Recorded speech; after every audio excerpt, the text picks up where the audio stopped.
أعوذ بالله من الشيطان الرجيم. بسم الله الرحمن الرحيم.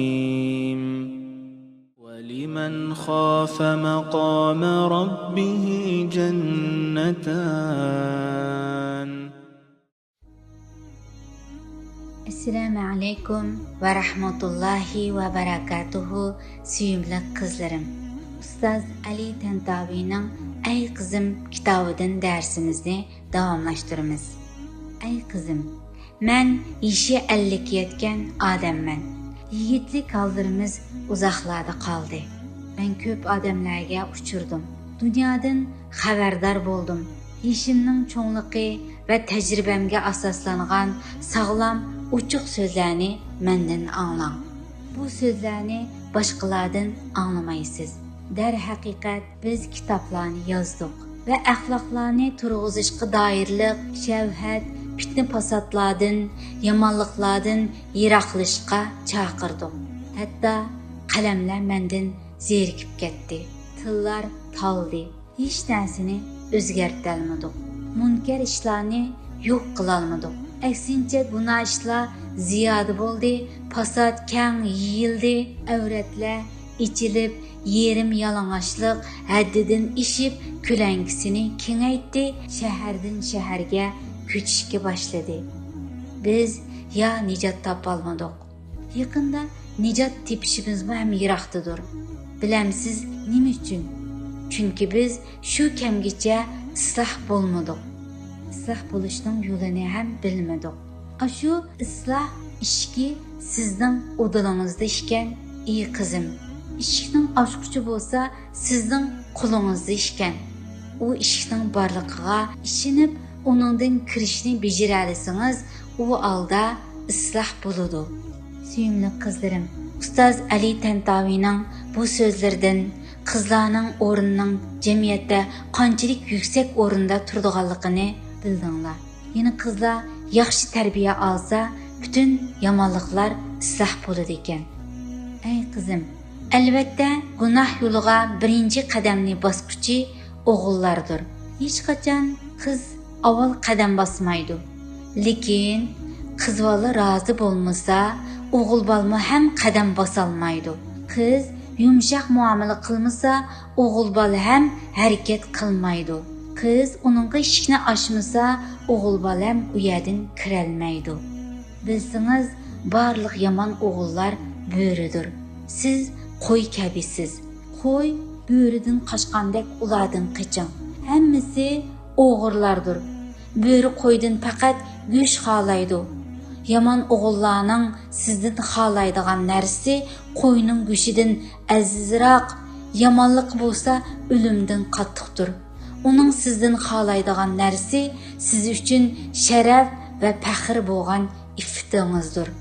Oğul bal tərəfidən iffət səbəblik musibət yetkizilgan qızның hayatı, böğrü tərəfidən güçü səbəblik musibət yetkizilgan qoyunun ölümüdən 100 həssə qabidir.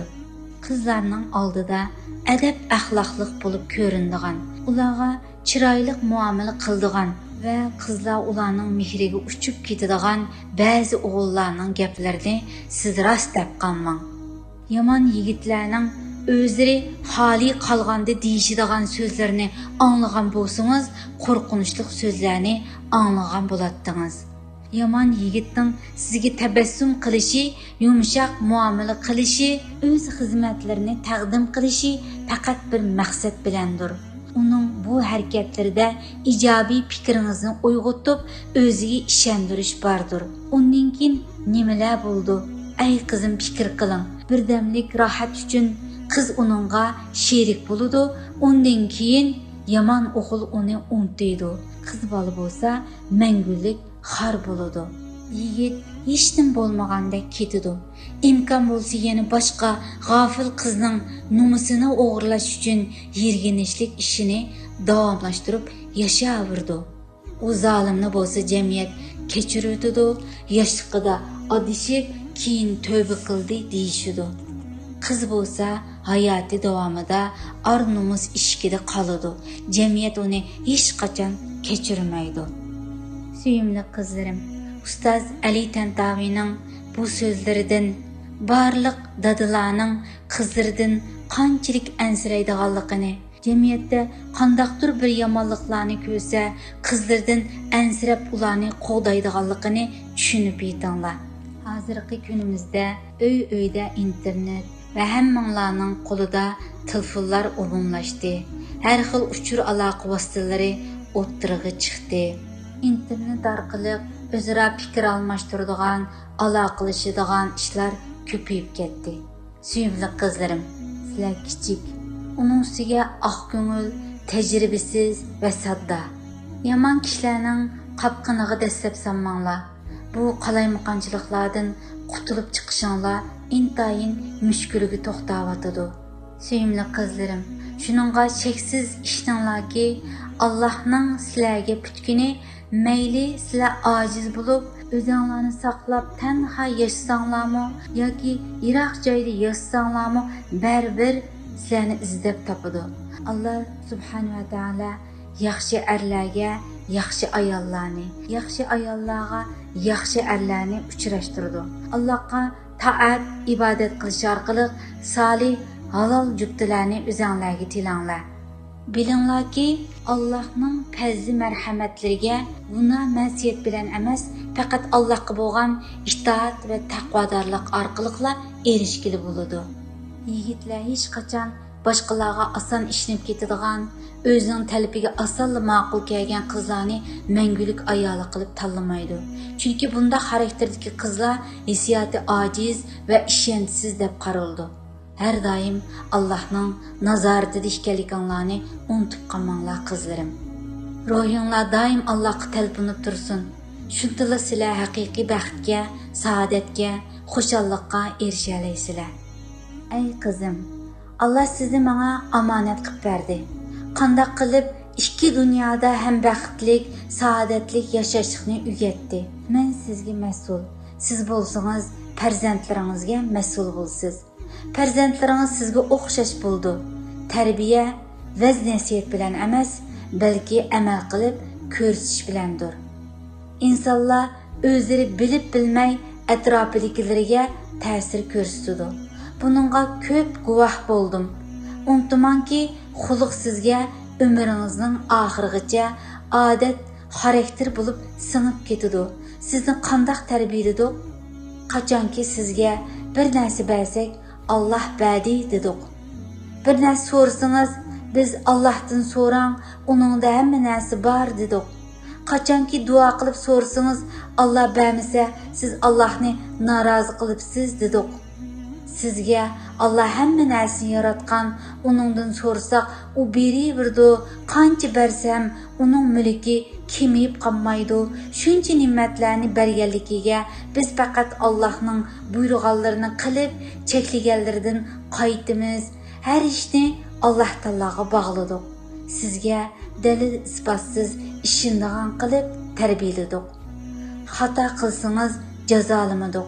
Belki Allah'ның narazı bulduğanlıqını deb düşendirdik. Eğer sizni cezalığınızda siz qanunla nazaret qılmaydigan joylarda xata qilishiniz mümkün idi. Biz sizge Allah hamma yerde ko'rib turdi deb haqdan hayo qilishni qalbingizga singdirdik. Ey qizim, sizge ümmetga eng mehribon bo'lgan zot payg'ambarimiz sallallahu alayhi ve sellem hakkında, onun sahabeleri ve ulardan keyinki salihler hakkında sözlep berişni hergiz unutmadık. Ularning Allah'a qandaq münasebeti bolğanlıqıdan tartib, adamlarga qandaq münasebeti bolğanlıqları hakkında sizge sözlep berdik. Şu halatda çoğ boldunuz. Endi mektepke barsız. Üstümüzdeki mesuliyet sizni Rabbimiz buyurgandek kiyindirish edi. Sizni bak qimmat bo'lgan hijab bilan hijablandırdık. Siz İslam amallerini güzel ada qiling. Ey qizim, siz Allah buyurgandek hijablansanız, bunu avval Allah'tan qo'rqib bejiring. Əgərki insanların körüşü üçünlük qılsınız, qılğan əməlləriniz bir qumdan yasalğan bina hesablanıdı. Bək acizdir. O sizdən axırtınızga yaramaydı, onun sizge hiç qandaq faydası yoxdur. Ey qızım, siz Allah əmr qılğandək, dinimiz buyurğandək hicablandikensiz, şunu hiç yadınızdan çıxarmang. Rabbimiz sizge bunu mecbur pəriz qılmadı. Siz bazardan tatlıq türümlərini setib almaqçı bolsanız, qandaqın setib alsız? Uçuq turğan, həmmisi körələydiğanımı yoki qancha qağazga o'ralğanını setib alamsız? Bolmasa bu kəmpitlərinin tərkibi bir xil boludu. Faqatla ularni qimmat qilgan narsa uni o'rab turgan qog'ozdir. Suyimli qizlarim, bugun biz barliq ota-onalarning qizlariga degisi bor, ammo 100 tirani deyolmagan so'zlarini Ustoz Ali Tantavining maktubidan o'rgangan bo'ldik. Ustozmo bu so'zlarning hammasini qizlariga maktub orqali yozib qo'ygan. Suyimli qizlarim, esonlarda bo'lsinki, yuzini rasm daftarini bo'ygandek bo'yab yurish, atrofdagilarni o'ziga qaratish deganlik bu bir qizlar uchun to'lima ayib. Hech kim sizlarning oldinglarga kelib, kirmingiz, pardozingiz zatidan ishib ketibdi yoki kiyimingiz bek chakini bo'lib qopti demaydi. Faqatlam ichida hay isit, bu bir 15-16 yosh kirganda bu qizlar, ammo to'y qilgan kelinchakdek quyuq girim qilyapti. Yoki bo'lmasa voy isit, kiyimlarininki o'zini zamonaviy qizman deb o'ylab qoldi-da, deydi faqat. Lekin shu gapning o'zini biz nazardan qilish, kishilarning nazaridan qolgan kishi deb qarsak bo'ldi qizlarim. Xalqning duosini olgan kishi ko'klaydi, xalqqa parvosiz bo'lgan kishi, xalqningki noroziligiga uchirgan kishi yaxshi kun ko'rmaydi, deydi bizning urf-odatlarimizda.